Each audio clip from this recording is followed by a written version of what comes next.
I am standing here in a house which is the most notorious killer of all of Oshawa, which he has never been found to interview, which this interview is just the opening beginning of the ultimate terror of Chubby Chunk Clown, or something his name like that.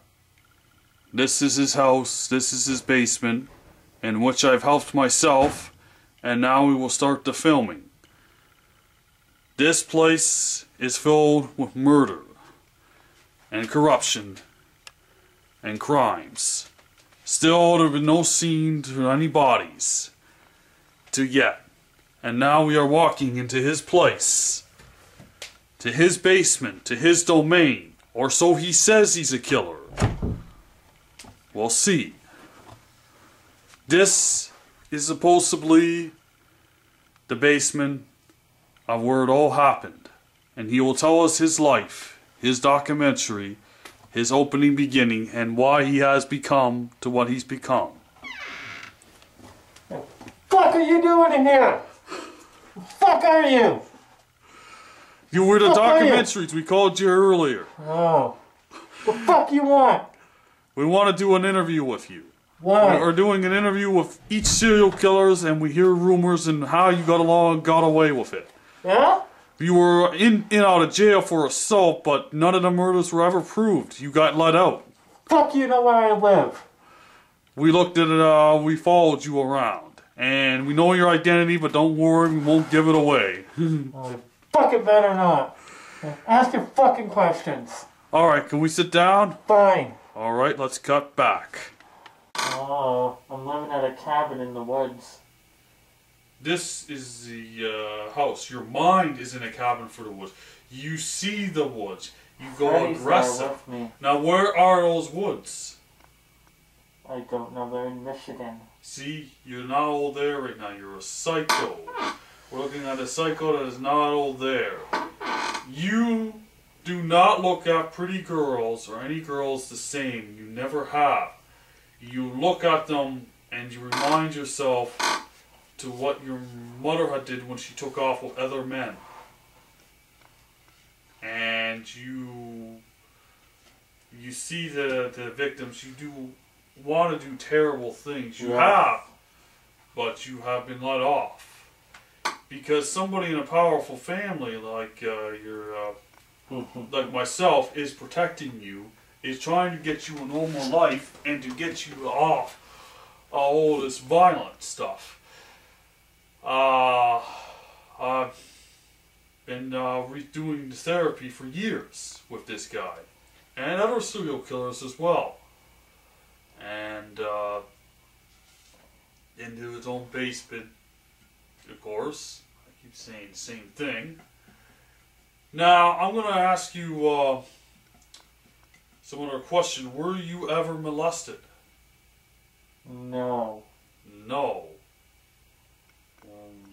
I just like to kill. You will have a reason of feeling I like this to way. see the light go out of the person's eyes. I think that this will happen with girls around you, that you had watched them having sex in front of you, and I think this will all become it, and you are obsessed with them. And they have treated you pretty badly, and they have bullied you around, and they have used you horribly. And you have hung out for a really bad crowd. And I think a lot of these violent episodes came from too much horror films that you've been made fun of. They made fun of you for that, and you used that against them. Never put the horror film down. And I think a lot of this came from comic books. What is it, some of the horror, what is it that I think you watch a lot of these episodes have come from that, and I think it has to do with a lot of television by people like yourself. Now, why don't you do the talking and you try to ask me a couple questions? Why do you think you can get into my mind? I am in your mind right No, now. Doctor. You think you are, Doctor. You don't know what it's like to kill somebody, do you? Why would I want to think like that? That's the greatest freedom in the world. To choke the life out of them with a bash their fucking brains in with a bat. I slowly cut them open and watch them bleed. And it's so much fun. What other instrument tools would you like Just to my use? baby bat and my machete. And those are your two favorite weapons? Oh yes. Yeah. Yeah, okay. You should come out with me next time, Doctor. Would that make you feel better? You can help me hunt down a girl and we can kill her. Would that make you feel better? Yes, I need to kill. Would that make you feel better? Yes, I need to cut. I need to smash. And how would that make you feel after? Sexual release, Doctor. Sexual release. Yes. Then how would you feel after that? Relaxed. And then how would you feel after that? Like I'm gonna kill my doctor. How would that make you feel after? If I killed my doctor, Yeah. I'd have one less voice in my head. And how would that still make you feel? You'd be quiet. You wouldn't bug me anymore now, would you? That's true. I'd have your head right on the wall over there. That's true. Actually, you brought me something very interesting. And you have, I'm going to bring it out that you had made in one of your Institute projects, your one skills. You had got me a gift or something, and I like to know what it means and what it's for. And I'm going to pretend that it is not real. Now you please will tell me that it's not real, and I'll figure that out for myself if it is real. And I'm going to bring it out right now.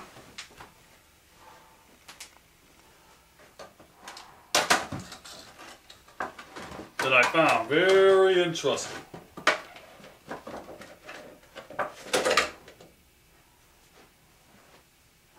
Now what was this? That was the skull of one of my roommates. A skull of one of your roommates. Uh-huh.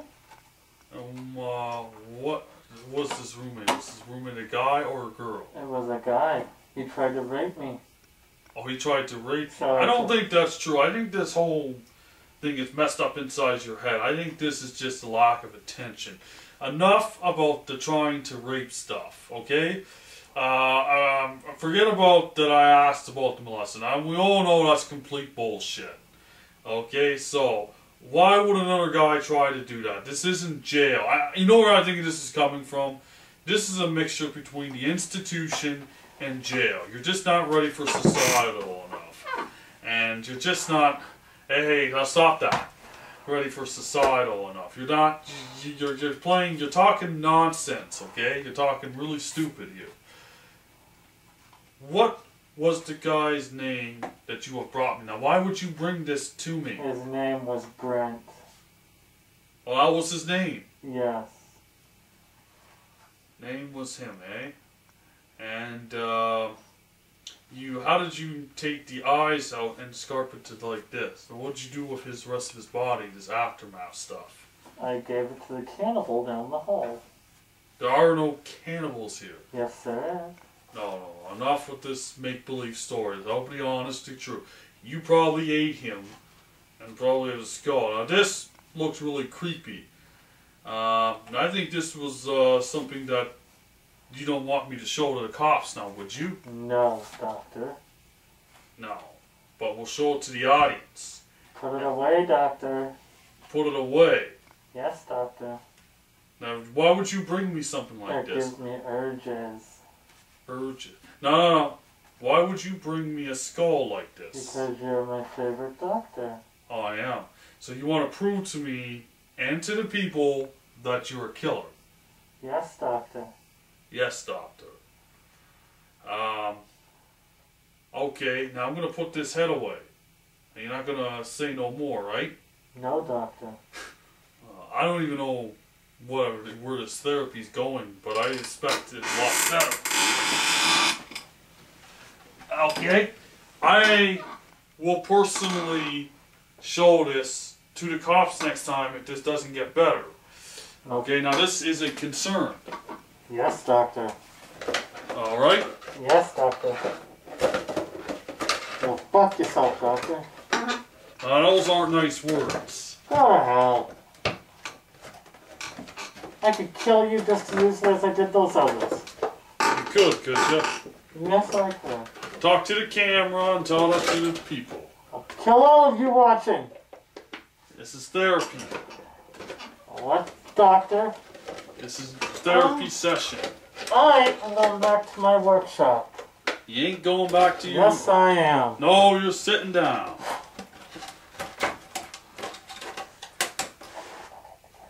I gotta get the kids. Go fuck yourself, doctor. Go fuck out of my house. Well, that was therapy with one of the most criminals that I do in the session. So hopefully you folks will know what it's like to do with a serial killer. That's a wrap.